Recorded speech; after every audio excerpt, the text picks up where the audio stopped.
Olá, estudantes da segunda série. Estamos aqui para mais uma aula de Educação Física comigo, com o nosso intérprete Luiz. Oi, Luiz, tudo certinho?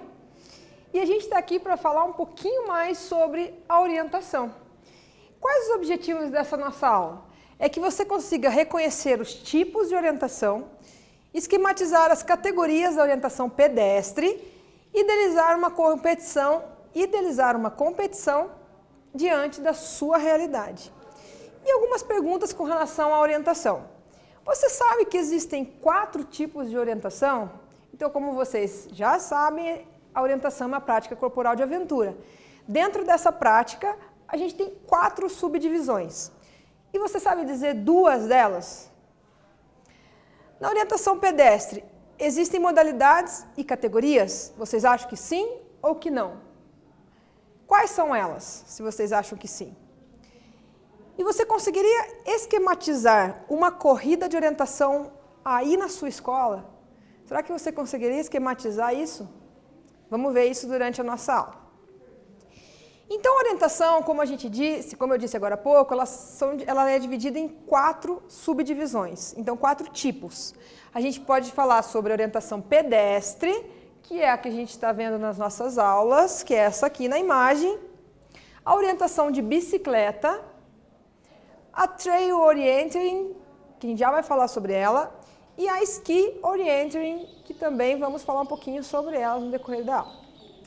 Então vamos falar um pouquinho sobre a de bicicleta. Nós falamos bastante sobre a pedestre, vamos falar um pouquinho sobre as suas divisões, mas a gente vai falar um pouquinho dos tipos agora. Então a de bicicleta mountain bike, o competidor passa pelos pontos de controle com uma bicicleta. Antes de eu dar continuidade, eu quero deixar bem claro o que é orientação para vocês. Quando a gente diz orientação, é legal quando a gente vê um todo. O objetivo da orientação é você pegar um mapa, você ter a leitura desse mapa e você chegar ao ponto final o mais rápido possível. Então, deixando de uma maneira bem simples, a gente fala muito sobre orientação, é utilizado picotador, mapa, às vezes é muita informação. Então, para deixar mais claro, preciso para vocês, é pegar um mapa com mais pessoas que vão estar competindo com vocês ou participando, e o objetivo é chegar no ponto final, passando por outros pontos que estão ali naquele mapa, tá? A bicicleta é a mesma coisa. Só que isso é realizado em cima de uma mountain bike. O que é esse MTB? É a sigla para deixar mais fácil na hora da escrita. O percurso não pode passar por obstáculos verticais e intransponíveis. Então, na orientação de bicicleta, em bicicleta não pode passar em, por exemplo, um lugar em que não dá para ultrapassar. Então, sempre vai ter que ser um local, né, ou esse ponto de controle tem que ser num local em que a bicicleta consegue chegar.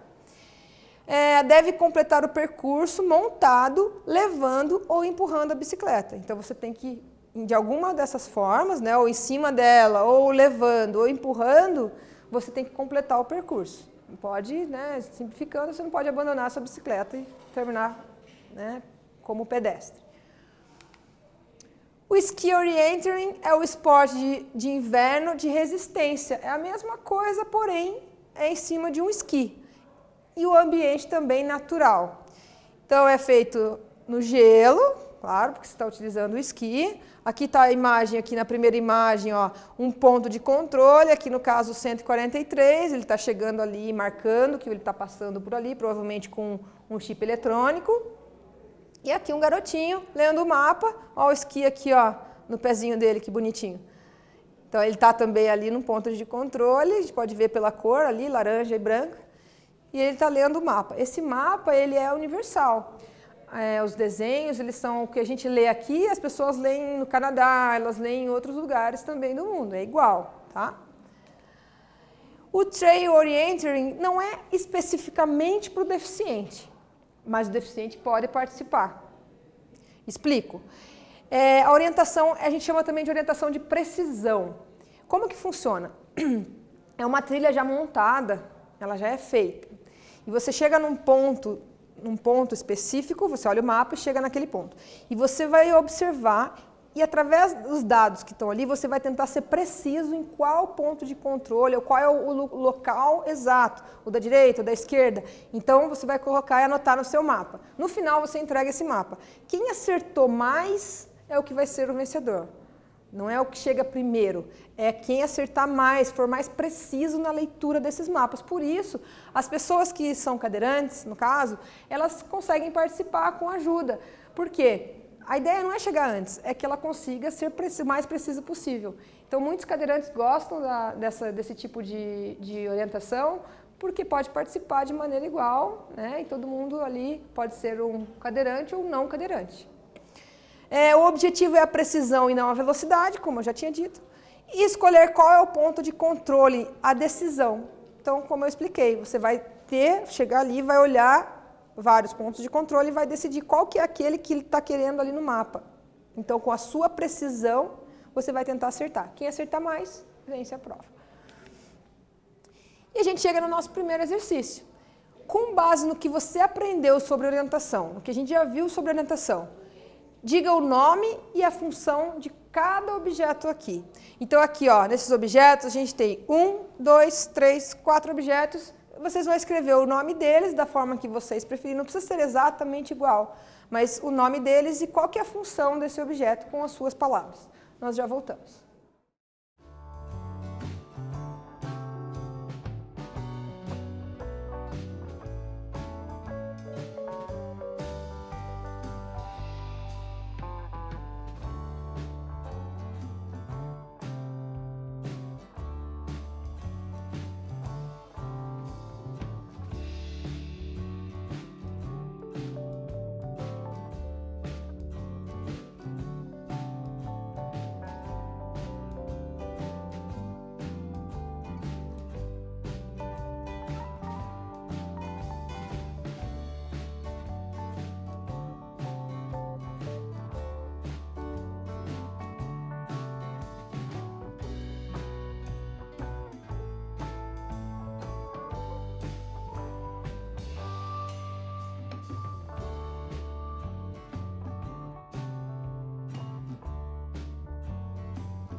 Então, verificando lá os objetos, vamos juntos tentar ver se vocês acertaram ou com as palavras de vocês se vocês chegaram mais próximo.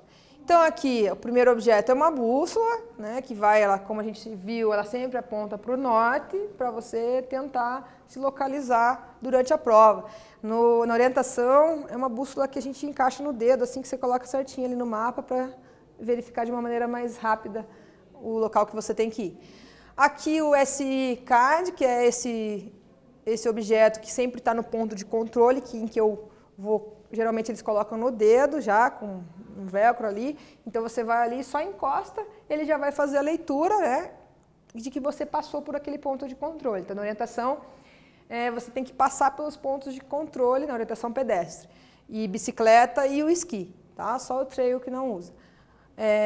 Aí você vai passar ali e encostar esse cartão e dizer que você realmente passou por esse ponto. Aqui é um prisma, né, que você o que caracteriza que o ponto de controle está ali, né? Então você chega próximo dele, você observa às vezes de longe, você sabe que é ali que você tem que chegar. E aqui o picotador, que se a gente não tem esse cartão, a gente tem um cartãozinho de controle impresso, em que eu venho aqui, picoto esse cartão para confirmar que eu passei nesse ponto de controle. A ideia é a mesma, tá? É você confirmar que você passou nesse ponto de controle. Esse mais moderno é aquele mais antigo, mas né, dá para fazer das duas maneiras, não tem problema algum. Agora, com relação às categorias. Então, a gente tem lá, dentro da orientação, infantil, que é até 12 anos. Então, crianças podem participar? Sim, se ela consegue fazer a leitura do mapa, ela já pode participar. Claro que são direcionadas por idade, não vou colocar uma criança competindo com o adulto. O juvenil, que é de 13 a 16 anos, o júnior, que é 17 a 20, adulto, 21 a 34, master, 35 a 44, sênior, 45 a 54, veterano, 55 a 64 e o VIP, que é acima de 64 anos. O que é legal do VIP? Uma informação para vocês que talvez vocês já saibam ou talvez vocês não saibam. A sigla VIP, às vezes você vê, eu vou numa festa e tem a lista VIP, né? Vou num lugar que tem a lista VIP. Significa Very Important Person, tá? Very Important Person, que significa que é uma pessoa muito importante. Então, você está naquela lista VIP, quer dizer que você é uma pessoa muito importante. Esse significa o VIP, que a gente usa muito. Então, uma informação que talvez vocês não saibam, que fique aí para vocês, toda vez que vê a palavra VIP, já lembra do que significa. E eu achei muito interessante esse VIP ser para as pessoas acima de 64 anos, porque se ela é acima de 64 anos, com certeza ela é uma pessoa muito importante, que já viveu e deve ter uma história muito legal para contar para a gente. Tá? Com relação às competições, então a gente tem, eu trouxe aqui para vocês o sprint, que é a característica do sprint, é a alta velocidade, é tentar fazer o mais rápido possível. Essas provas, elas são muito rápidas, não dura dias, né? Tem algumas que acabam num dia, termina num dia, vai para o próximo, e daí às vezes vai terceiro dia e quarto dia. O sprint não, são provas bem rápidas que acabam às vezes em 40 minutos, acabou a prova. São testadas as habilidades dos atletas na leitura e interpretação dos mapas. Por ser velocidade, então quanto mais rápido eu ler e chegar no ponto de controle, antes eu chego e consigo vencer a prova. O ambiente geralmente são ambientes mais complexos, né, para ter um pouquinho mais de dificuldade, não ser tão fácil, né, para que você faça a leitura, mas você tem que ter um grauzinho de dificuldade ali. O principal desafio é você escolher a rota que seja mais rápida, como a gente já viu, às vezes de um ponto para o outro é mais rápido assim, mas só que desse ponto, se eu der a volta, vai ser mais rápido do que eu passar por essa vegetação, por exemplo. Os espectadores acompanham a prova. Professora, mas eles acompanham a prova inteira? Às vezes não, mas eles acompanham pontos principais da prova. Às vezes os pontos de controle estão onde as pessoas, os espectadores estão assistindo, a chegada, a largada. Então, eles acompanham a prova, conseguem acompanhar essa prova. E é obrigatório o uso de lanternas, tá? No percurso noturno. Então, você é obrigado a usar lanterna se for um percurso noturno. Se você tiver sem a lanterna, você nem participa da prova.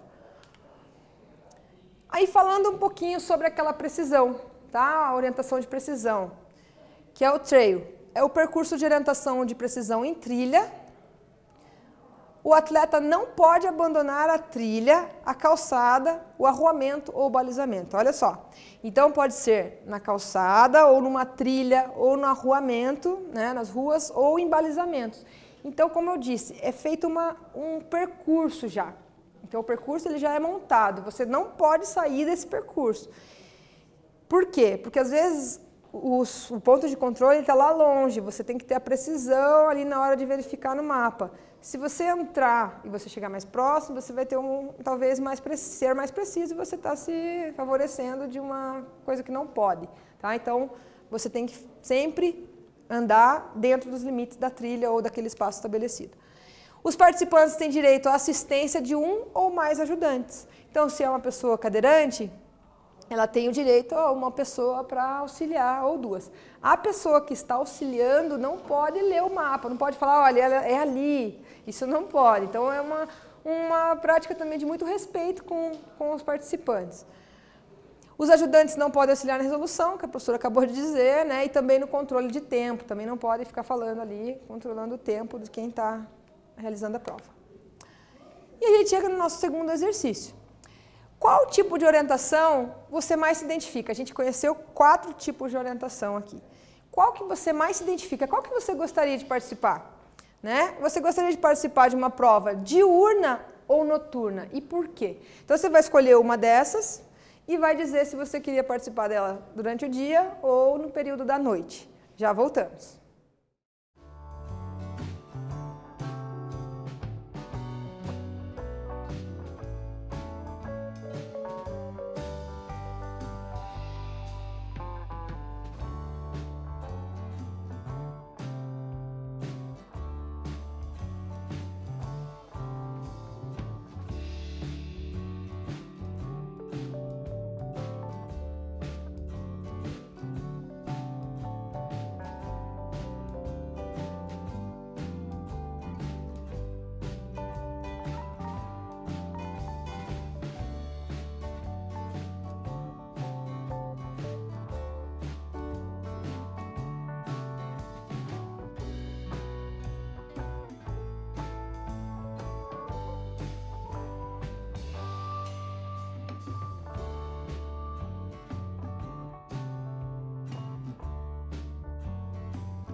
Voltamos.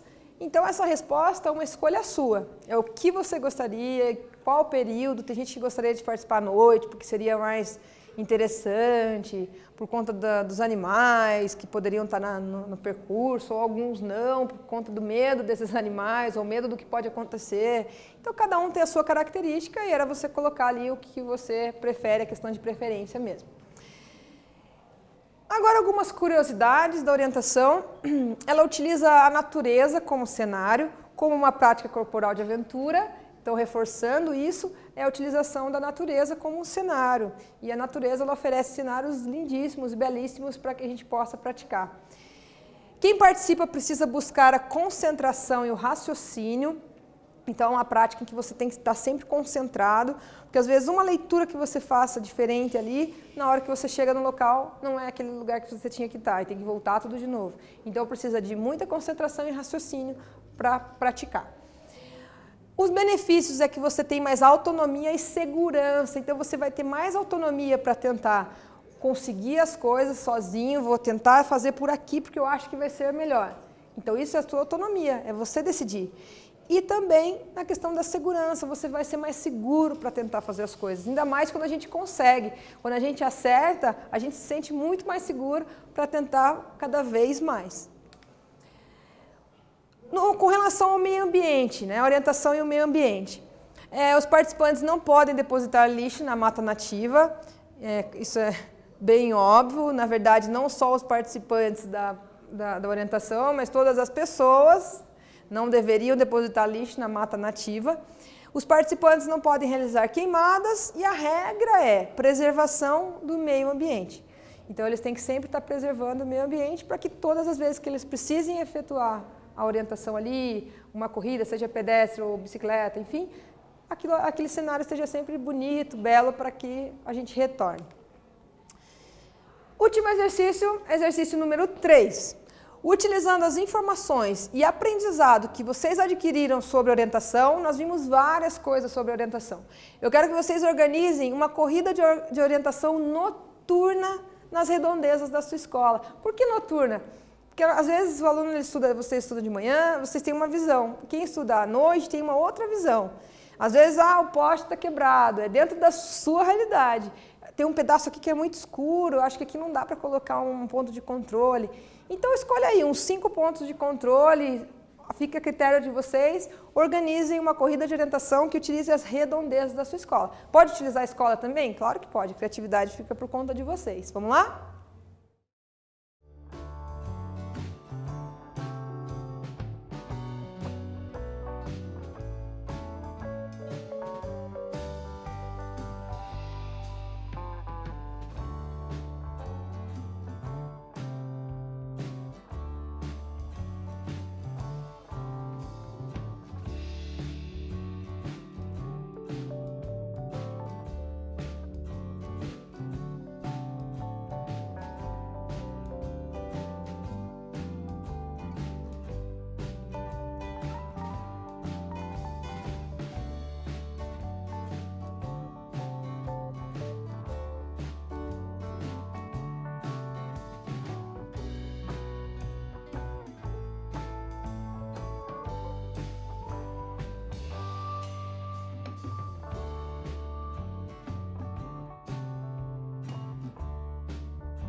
Voltamos, espero que vocês tenham conseguido. Se faltou um pouquinho de tempo, fica aí para vocês tentarem fazer. E quem sabe, quando a gente voltar, isso aconteça realmente lá, fica como uma dica para os professores fazerem isso com vocês na escola. Seja de dia ou à noite, né? Durante o dia ou durante a noite. E finalizando a nossa aula, o que nós vimos aqui sobre orientação? Nós vimos sobre orientação pedestre, sobre a bicicleta, mountain bike, né? A orientação em bicicleta, o ski orienting, trail orienting, categorias, competições, curiosidades e falamos um pouquinho também sobre o meio ambiente. Eu espero que vocês tenham gostado. Muito obrigada, Luiz, pela sua presença. Obrigada, alunos. Obrigada, professores. E até breve.